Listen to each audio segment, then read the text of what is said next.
Hey, it's Luke.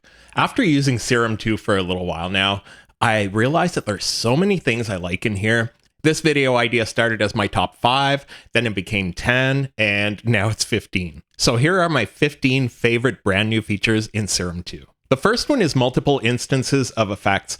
You can see we have 2 equalizers here. And if we want to add a third one, we just go here, we add an equalizer. It'll go to the bottom here. We can just bring it up with the other ones and then make whichever adjustments we do. On Serum 1, you had one of each. So if you added a delay, and if we wanted to have a second one with different settings, the answer was no, you're not good enough for 2 delays. So this is a great change, and it can help you hone in on the exact sound you want. Number 2 is under this global settings here, and it's this whole voice control section. This is amazing. I love using this. If we load up this hi-hat preset here, you'll notice that it's using it already. And every time we press it, we're going to go a little bit more extreme on the pans, so you'll know what I'm talking about. If you're listening on headphones or on something that has a stereo field, you can tell that these 4 first ones pan way left and right. And you'll notice that it's not by time, it's on each note. So if we play this MIDI that has the notes going slowly, then quickly, you'll notice that it's not 8 beats here.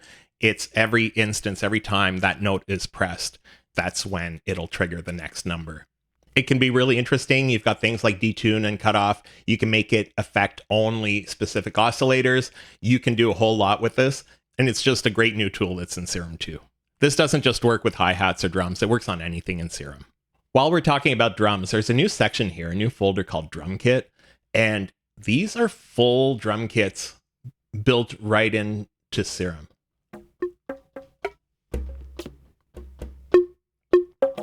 There are a bunch of these.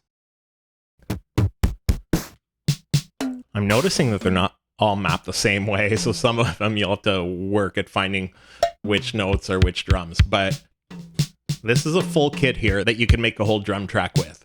And this is all thanks to the new multi-sample oscillators. This is just so useful to have in here.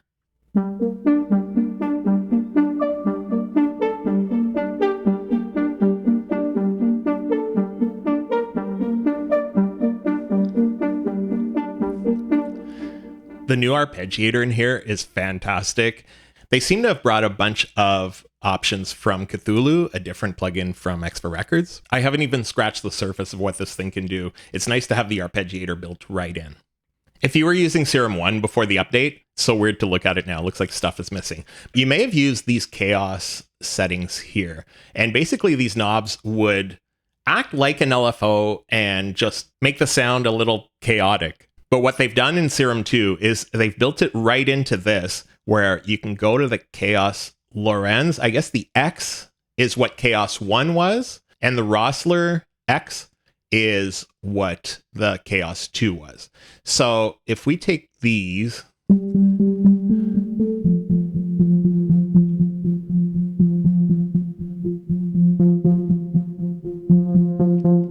can notice it's starting to sound weirder and weirder. This is without the LFO. You can still see it moving around, but it's not affecting the sound. It's really nice to be able to see these visually now. It just gives you a better idea of what's going on. And while we're at it, you can actually add up to 10 LFOs now. So if we take this 6th one and make it control something else, you'll see it adds 7 to 10. It used to be it would add 1 at a time until you got to 8, and that was the maximum. And Chaos wasn't in the LFO, so you didn't have things like the options down here. It just lets you do so much more with your sound. Serum 2 added a bunch of filters. You can find them here by going to S2 filters, and these are the new ones. The one that I love is this DJ mixer. And if you've watched my live streams or my videos before, I'm sure you've heard me mention that I love this kind of filter. It seems so simple, but on DJ controllers, you'll have this one knob basically that goes from being a low pass filter to a high pass filter. So instead of needing 2 filters, you can go the whole range of frequencies. It works like this. If the cutoff is in the middle, you'll have your synth sounding normal. If you go all the way to the left, you'll have it just the low end. All the way to the right is just the high end. So you can do these transitions of having just the low end, having it open up, this is normal, all the way to the top where you've got just the high end and it's just a high pass filter. It's really nice to have some effects like this that you can't get with a normal filter. Okay, we're at number 7, the mixer. I actually didn't play around with this that much until I was preparing this video, and I realized this is even more amazing than I thought. I love that you can see everything in one spot. You can turn the oscillators on and off here. You can adjust the panning and the levels. A lot of the things that you can do up here, you're able to do right from the mix. We can take this LFO, make it affect the pan. We can take this other one and make it affect the level. You can adjust all of these things in one spot. You can even adjust your filter shape here. You can adjust the effects on the main. You can even bypass your effects right from here if you want to hear your raw sound. If you want to go and fix up this reverb, you double click on it and you have access to the device right here. You can go back to mix and do your other adjustments. It's a different way to look at it. It's got a lot of the same things that are in here, but it also has a lot of the things in here. It's just nice to have it all in one spot. We talked about the LFOs earlier. Let's go back to that because there are a whole bunch of new features here. If you're drawing your LFO graph, which is what this is called, you can use these here. There's the point, flat, ramp up, and ramp down. So if we take this ramp up, we can make a bunch of adjustments really quickly. It just helps you create new LFO shapes really easily, and you can have a whole lot of fun with this. The next one is this new Convolve device under the effects. A lot of people see this as just a reverb, where you can load impulse responses from something like a hardware reverb unit. But you can load all kinds of things like a guitar cabinet or an old console. The interesting thing with this is you can just drag in your own impulse responses if you have some from somewhere else. This one here is a reverb. I think I have some here that are based on other interesting things like this microphone. Let's see what that might sound like. We're able to get a different sound out of it. You can get all kinds of impulse responses. One of my favorite ones to make some weird sounds is this here Frozen Plain. We can drop these in and see what we can come up with.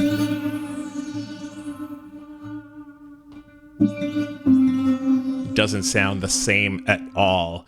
So you can have a whole lot of fun with impulse responses. There are so many of them available that you can just be creative. The next one is called stacks. It's a little bit of a hidden feature that not a lot of people know about. If you were using Serum 1 and you went to the global page, the options here, there's something called stack, and you could adjust this where you can add octaves, you can add 7 semitones, which is a perfect fifth. You can use this to make the sound a lot fuller. We have it again in Serum 2, but it's a lot easier to find. You can just go right here and under stack, you can adjust to whatever you want on the drop-down list. You do it for each oscillator.